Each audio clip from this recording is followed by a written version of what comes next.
advice for younger people looking for a job. I have been hiring for a couple of positions, specifically entry level positions.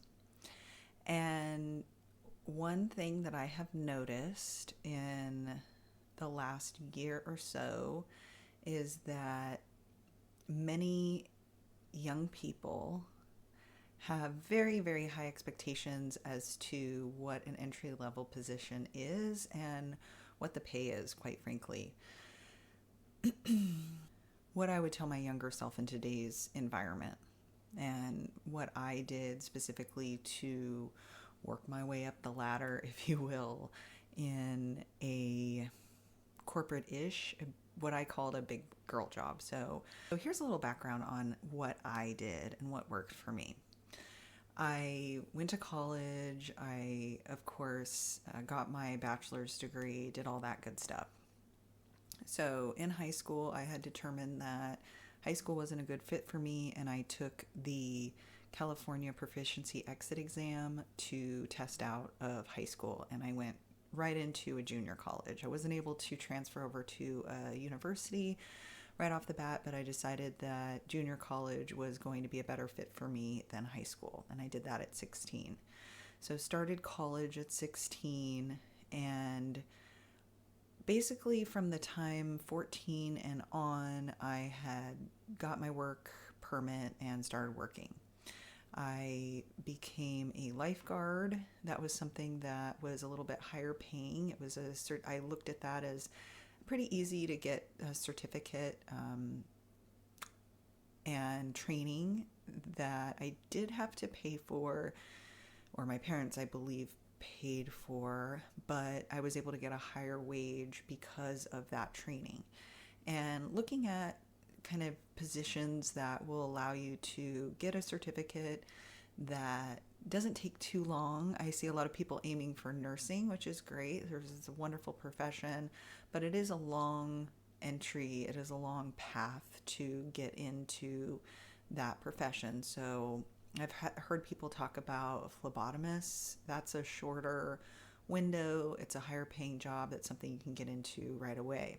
But in my path, I did lifeguarding. It was something I did over the summer. It was something that I liked. Anything having to do with water, being outside, something more active. I felt that that was a very good way for me to start. And then I started working at a tanning salon, and the tanning salon was minimum wage. So I went from making above minimum wage, maybe like 30% above minimum wage, to making minimum wage. And I think at that time it was like $7 and something. Might have even been $5. I'm not sure. I don't remember exactly what it was. Well, let's all learn together. So here is the history of California minimum wage. This is from State of California Department of Industrial Relations. So January 1st, 2016, new minimum wage, $10. It used to be $9. $9 was established in 2014. Prior to that, it was $8. $8 was established in 2008. 2007, $7.50. Prior to that, it was $6.75.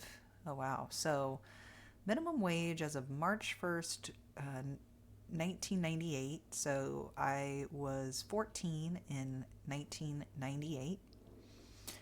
It was $5.75, and prior to that it was $5.15. So you can see here, going back to, let's see, is that right? So 1984 is the year I was born, plus 14, yeah, 1998. Yeah, so prior to that it was $5, $4.75, $4.25, $3. So in 1988, wow, that was a long gap. So from 1988, it was $3.35, and then it wasn't updated. It was updated 8 years later to $4.25, and then they had it updated more often there. There was a gap of 5 years between 2002 and 2007, and then a 6-year gap between 2008 and 2014. Interesting. All right. So we've all now back to the previous broadcast. So started working and eventually became the manager, and I think I got like $1 raise or something like that, and ran that tanning salon for a while.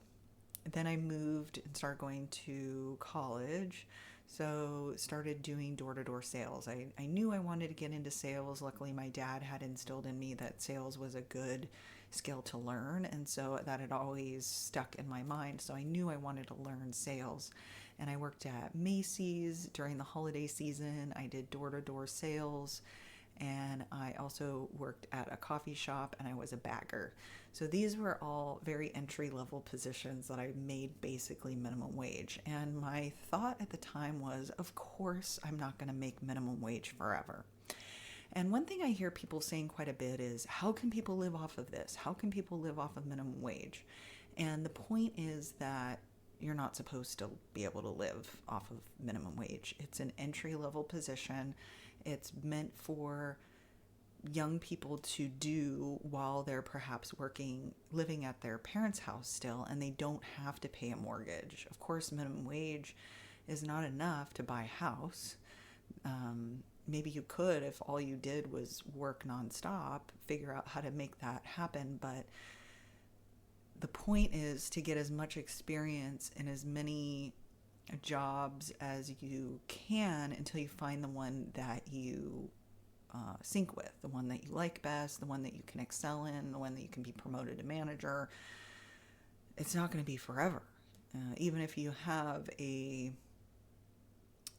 college degree, you may have to start at an entry-level position that's less than you wanted to make, but you do have to get that job experience in most places, in most businesses, unless you're going to go work for a university or government organization, perhaps.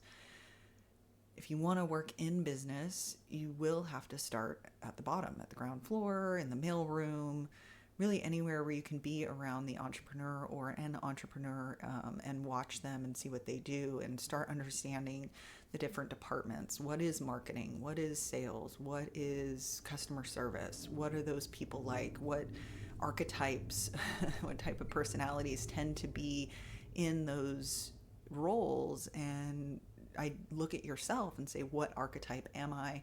What areas am I most good at? What am I most attracted to? Which area do I want to aim towards? And aim towards that. Let your boss know and pursue that path. Pursue getting better at those skills. Pursue creating the character of a person that is good at that position. I have noticed one thing that you should definitely avoid doing. Avoid complaining. So it may be because I am easy to talk to. I find that I believe that, and I know that I have a counselor sort of disposition. A lot of my friends use me almost as a counselor. A lot of my family does as well. I don't know if that's just something that comes naturally to me, or if it's because I did do some counseling training. I went to college, and that was my intention, is that I was going to be a drug and alcohol counselor and then a marriage family counselor. That was my idea when I went to college. I didn't end up doing that, but I do have some of that background. And perhaps because I do leave that space for people, I do reserve judgment, I do try to hold space for people to express themselves, and I tend to do that in job interviews as well, not because I'm trying to get them to say something to incriminate themselves or anything like that, but I really want to get to know the person. Are they going to be a culture fit? Is it going to be someone that aligns with my values and the company's values? Are we going to work well together? Are they going to fill in the gaps that I need filled? That's why I'm hiring, right? Is to fill in some gaps or fill a need or solve a problem. So in these interviews, I've heard a lot of complaints, and that is the number one thing I would say. Please try to stay positive during the interview. Try to change your mindset in a way that is positive prior to going into the job interview. Try to be mindful throughout your day, even prior to the interview, to not complain. Don't complain about the drive. Don't complain about spending too much time at work. Don't complain about working or things that you don't like about a job that's similar to the one that you are trying to get a position for. There may be a time and place to do that, but definitely I would say if you are going to say something negative about a previous job, try to say what you're looking for rather than talking down about another organization or complaining about something. It comes off in a way that makes it sound like you don't want that job. And I know for myself, I certainly want to hire people that want to do the job. They want to work for me. They want to work for an employer like me. They want to learn from someone like me. And I want to work with other people that are excited to do the job, excited to move the ball forward, excited to have achievements and make our clients' lives better, make all of our coworkers' lives better, and that are positive minded. So try to exude that or think about that prior to going into an interview.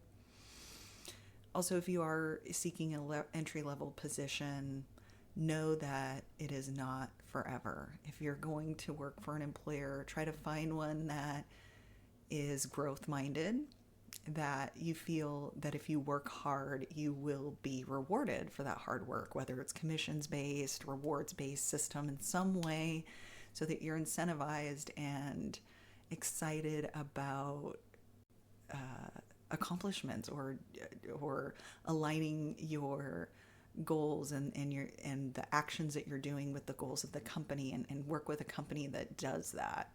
I think is something that is really important to keep in mind when you are looking for someone to work for. Try to find someone and a business owner or business leader that will facilitate training. One thing that I did during my career is I tried to find positions that would pay for training or pay for me to learn something or pay for a certificate or invest that time. Will I be able to sit with you? And how much time can I sit with you to learn this skill? Or how much can I shadow this person? How much can I observe this person? Can I sit in on meetings? I would oftentimes ask that of my bosses if I could. Even if I wasn't in a department, can I sit in on that meeting so that I knew what the challenges were for each department and how I could perhaps fill in and help to be more of a utility player for the company.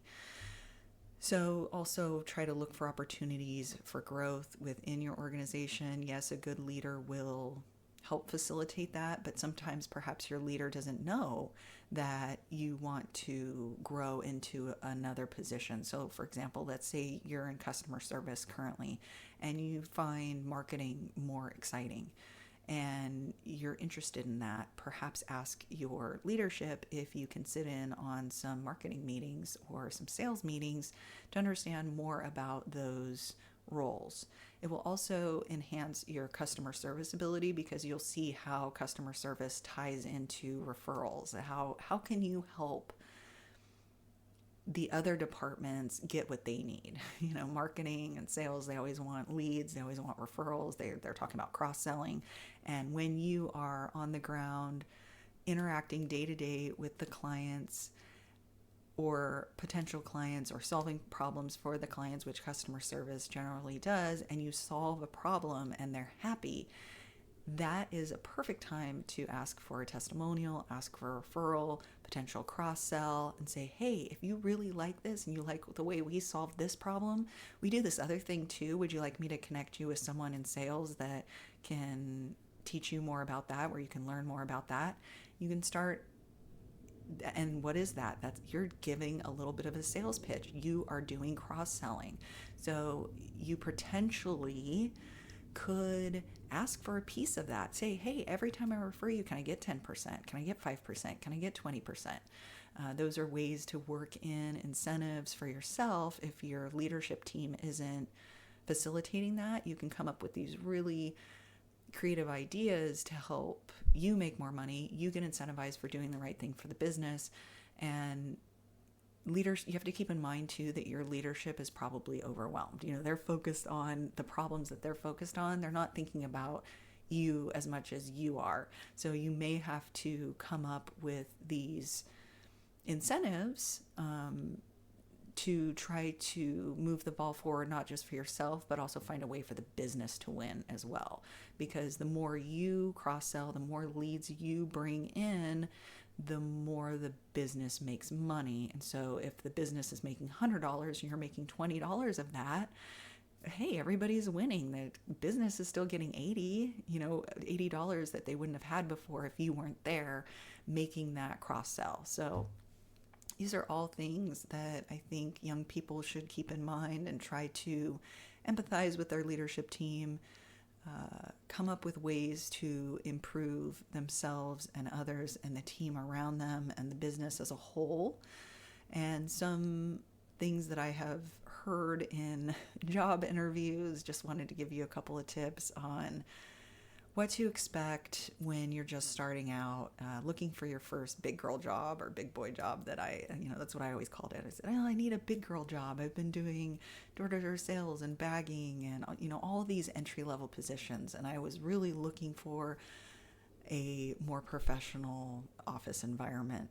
And it took me a while. So I started at 14, lifeguard, had about 7 or 10 different companies that I worked for, entry-level positions, until I found one that I could excel in. So keep trying, keep practicing, interviewing, getting in front of people, talking to people, presenting yourself, thinking about what you want to do, and give it a try. So you may be surprised what you like. Of course, when I started in insurance, I didn't think that I would stay. I just thought, 1, I don't really know what it is. 2, it sounds boring as hell. And 3, aren't people really, really boring that work in insurance? And these are all things that I had went into the position thinking that it was just going to be something maybe I did for a year or 2, get some office experience and move on. And here I am 20 years later still doing it. So you never know what you don't know, and you don't know until you try and you get into the industry and you see the scope of the industry and all the different niches and intricacies that the industry has to offer. So hopefully you found that useful. Hope everybody's having a great day out there. Thanks for hanging out until the end, and we'll see you next time.